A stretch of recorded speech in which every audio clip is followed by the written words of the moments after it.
Hi guys, this is Abi from Gokche Design. In this video, you're going to learn how to balance skin tone in Adobe Photoshop.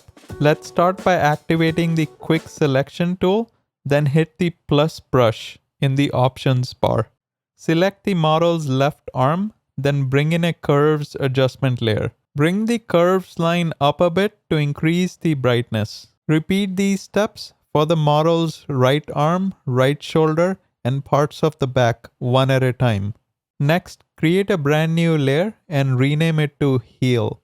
Activate the Spot Healing Brush tool from the toolbar and make sure Content Aware is selected in the options bar and the hardness is set to 100%.